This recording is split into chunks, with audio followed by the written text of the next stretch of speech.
Hey, welcome back, everybody. My guests tonight are the founders of Crooked Media and co-hosts of Pod Save America. Please welcome back to A Late Show, Jon Favreau, Jon Lovett, Tommy Vietor. Fellas, good to see you again. You too. Yeah, it's a good day. It is. Well, Pod Save America. Is America saved? How are you feeling? I think America is relieved. Beating the final boss took a little longer than we'd hoped, but like Donald Trump is gone. Joe Biden and Kamala Harris are running the show. Mitch McConnell's no longer the Senate Majority Leader. I mean, that's a pretty good day, Stephen. I'm pretty happy about that. Yeah, it took a little while, but it is a blue wave. It just trickled in. I really feel like America survived a near-death experience.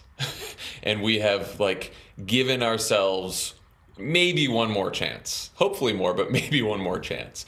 And it is actually, it's inspiring because, I was worried when Trump won. My biggest fear was that people would be so cynical and so down that they wouldn't want to participate, that they'd turn away from politics, that they wouldn't get involved. And the fact that so many people did is the reason that we're here today, is the reason that Joe Biden is president right now. Well, Jon, as Obama's former head speechwriter, you're an expert at inaugural addresses. What stood out to you today? A lot of inaugurals are presidents trying to do an impression of JFK's address, so they end up being a lot of flowery rhetoric and they don't actually say much. I love Joe Biden's because I think he made a real argument about unity.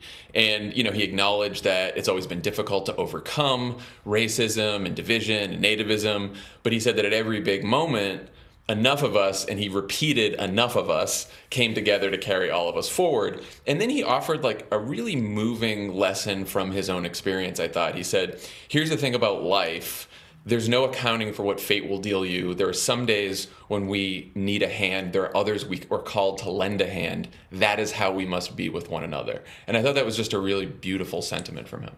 The unity, of course, has been a theme leading up to the inauguration, and it was all through the day. Lovett, what did you make of those calls for unity? Do you think we have a chance? Even he acknowledged the divisiveness in the country, but do you think you have a chance to bounce back from that nadir that we saw on the Capitol steps 2 weeks ago?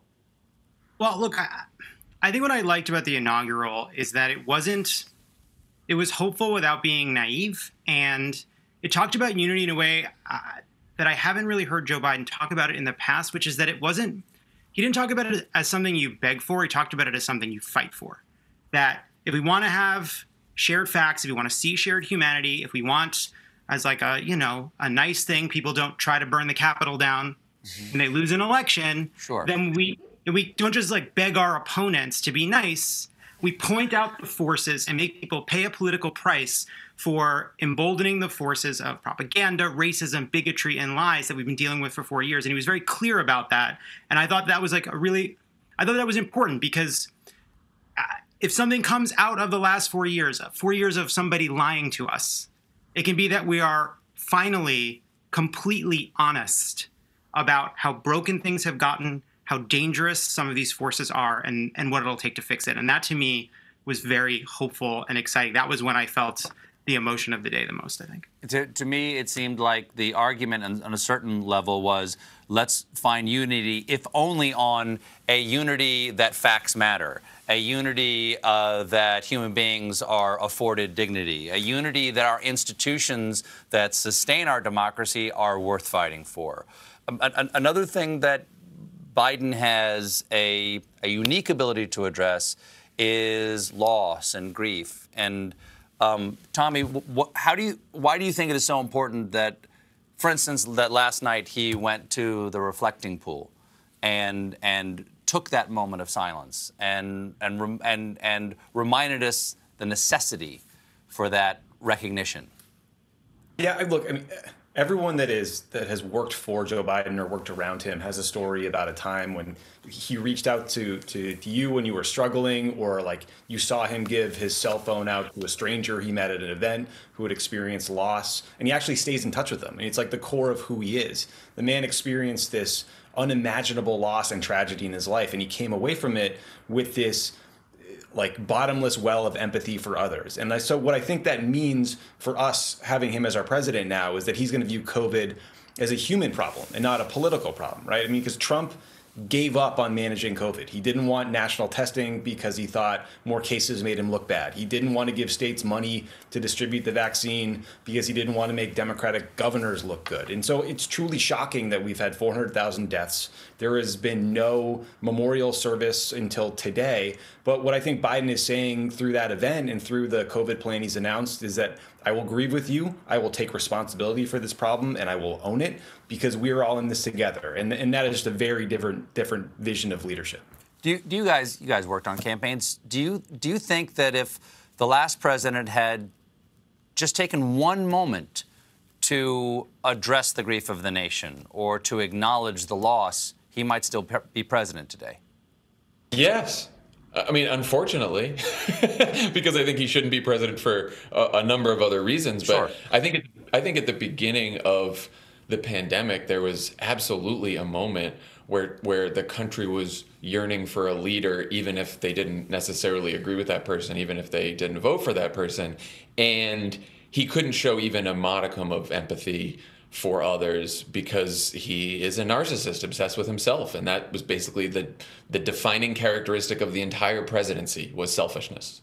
Well, let's get to an important subject. Gaga, J-Lo, Garth Brooks. Lovett, do you have a favorite performance today? What leapt out?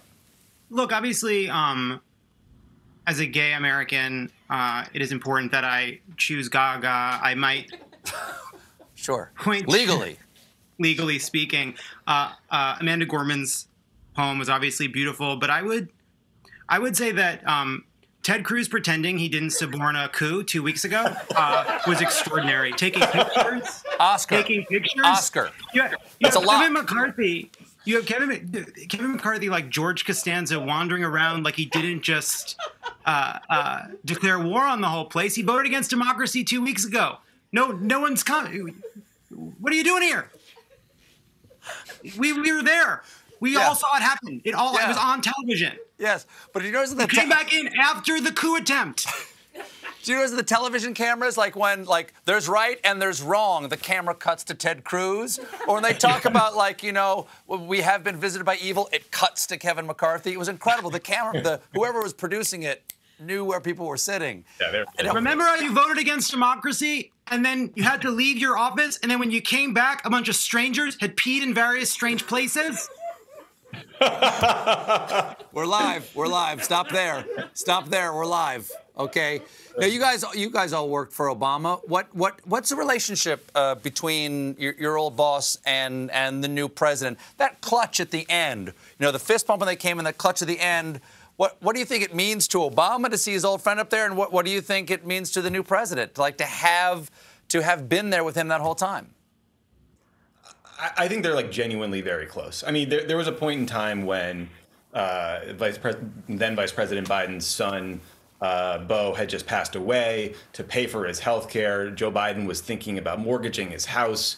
And Barack Obama basically said, don't do that. I will loan you the money. I mean, that was the closeness of that relationship, right? And I think they went through fire together for 8 years. Joe Biden knows he can call on Barack Obama for anything at any time. I think it's heartwarming to see two human beings like that interacting. Well, is he going to? Do you think he's going to use the old President Obama, as a resource? Is that a? I don't know how common that is for any president, but do you think the relation's close enough that he might turn to him for advice at times? Oh, I think so, because I think they talk all the time, and I know they talked during this campaign a lot. And I think because they had such a good, not just a good working relationship, but such a good personal relationship, that Biden will be calling him a lot.